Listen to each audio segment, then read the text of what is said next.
Hi everyone again, I'm Mikela Druckman, founder and CEO of Greyparrot and connecting from London today. The world has a massive waste crisis. So today we produce more than 2 billion tons of solid waste per year. And unfortunately, 60% of that is going to uncontrolled landfill and open dumps. And less than 14% is actually recycled. And this is causing major ecological and environmental impact. Regulators, brands, consumers are all demanding more circular products, more circular systems, and bigger transparency to be able to increase that. And this is why at Greyparrot, we provide waste recognition software to monitor, audit, and sort waste at scale. And we're also on a mission to digitize waste to be able to increase transparency and automation. And really our goal is to empower waste managers with better data analytics. When we look at the supply chain of waste, there are problems all along the chain, from high contamination, lack of data, lack of too much manual work. And this is why we're helping with AI and computer vision to help solve some of these problems, from separation, transfer, all the way to sorting, to have a fully digitized system. Our main target customers are in the waste management industry, and specifically material recovery facilities that are separating the waste. And we are addressing a 6.5 billion market as a total of addressable size within the $530 billion waste management industry. Our first solution and product is an automated waste monitoring system composed of 3 elements that allows to analyze large flows of waste. So first, a camera system that's reliable and portable, AI vision systems that can recognize different materials using the most advanced techniques in AI, deep learning that was mentioned before, and export that in real time to have insights and analytics. And this is all provided as a software solution that's able to analyze 100% of waste flows. This is an example here of a project we're doing with the largest recycler in South Korea. This is a plastic slime, and as you can see, our system is identifying what is called impurities or impure systems, which means that those things will not enable recycling. So being able to identify those will increase the chances of recycling. Here, this is another project we're running with a commercial waste manager in the UK, analyzing residue, which goes into landfill, and being able to identify when valuable materials like paper peaks of paper are going into landfill, and being able to avoid that.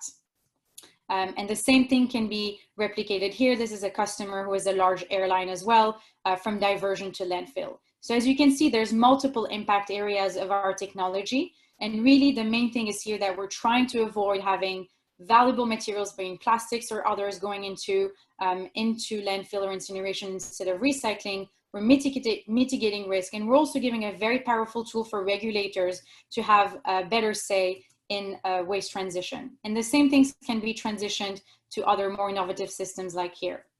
In terms of positioning, we are very focused on providing software that can be scaled across use cases with low capital outlay, and also opening partnerships with other players in the industry. Our team combines a very strong commercial and technical skill set. We've built some of the most advanced computer vision systems in the world for large enterprise customers. And now we want to dedicate our expertise to have social impact. We're supported by great ecosystem players in the tech and waste ecosystem. And in just 1 year, we established an MVP, we rolled out our first customers, started our first commercial pilots, and also now raising our first seed round. So this is a very exciting time to change and shift the waste management industry. So if you're interested, please contact us, and thank you very much.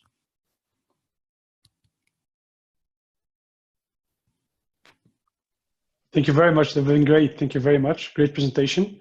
I think now it's back to our judges and mentors. If they have some questions, you can enable your video and mics as well, so that it's more of an interactive discussion. And please, let's start with the Q&A. I have a question. Are you, I didn't get a sense of revenue. Are you pre-revenue? Are you have some kind of profitability timeline within this year or next year? Yeah, so we started the company about a year ago. So we're starting to have our first revenue coming in now from pilot projects. So early stage revenue. And our goal is to reach recurring revenues in the next 12 months. Actually, following up on Stephen's question, it's exactly the question I had in mind as well. Thank you, Mikela. Great presentation. Definitely a much needed problem to solve. We all know how much plastic we have in the world. So thank you for doing that. I was wondering, so how do you plan to monetize this? Will you be selling the machines to corporates, or what is the idea behind it? Yeah, so the primary customers are waste managers that place our camera system on top of conveyor belts. And we actually charge for the access to the analytics and the data. So we do have a hardware element, but it's sold as a software solution. And we also have interest from the likes of airlines who have their waste management in-house as well. So you will be providing the hardware, but you are positioning yourself as a data company. Exactly. Okay. Thank you, Mikela. My question is on competitor. You presented slides on where you position, but it's more on the type of products you're positioning as hardware and software. But within the software industry, waste management industry, where are you your startup position compared to your competitor? Yeah, so there's two differentiation points. One is the type of software that we use. So a lot of traditional computer vision companies use traditional techniques where they look at basically materials at one point specifically without using AI. And we're actually using AI. So we look at the entire object and we use neural networks to be able to analyze those materials. So that's the first big differentiation. And second is that we look at large flows of waste with very high and rapid output.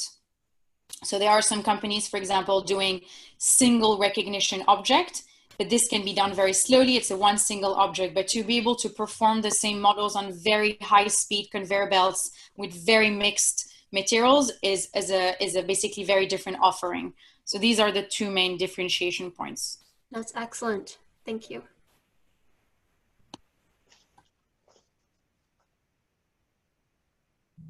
So, okay, if there's no other questions. We got time for one more, sorry. Yeah, we have time, of course. All right, great. Hey, great presentation. Just curious what your go-to-market strategy is, because I know that waste management is handled differently in different regions. And like in the United States, it's actually handled through the government, but outsourced to a company. What's going to be your approach to enter the market and grow and scale? Yeah, that's a great question. So first of all, we're targeting countries where there is a minimum infrastructure of waste. So primarily Europe, certain countries in Asia, Australia and the US, but not going to emerging countries because that's where there's still no infrastructure. And then in terms of the customers, we actually go to the private companies and we specifically target the medium to large players. So there's a very long tail of independent players, but we primarily target the mid and large ones because there's biggest opportunities to scale. And then local governments are usually a stakeholder in the system, but they're not necessarily the end buyer.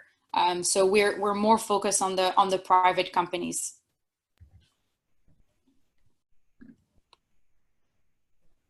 Great answer.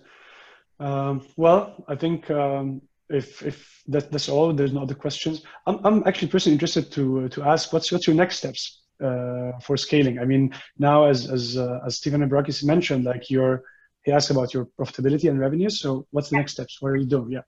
Yes. So now that we have an early product that we're scaling to, that we're using with few companies, really our goal now is to scale that, to implement those pilots and scale to the next level. And actually in the context of COVID, we're getting so much interest from all around the world that we're trying to become a company that can ship our system abroad without having to physically be there. So actually what's happening right now has challenged us in a new way. So that's really going to be our goal to take the product to the scalable, in a scalable way. That's the big next step for us.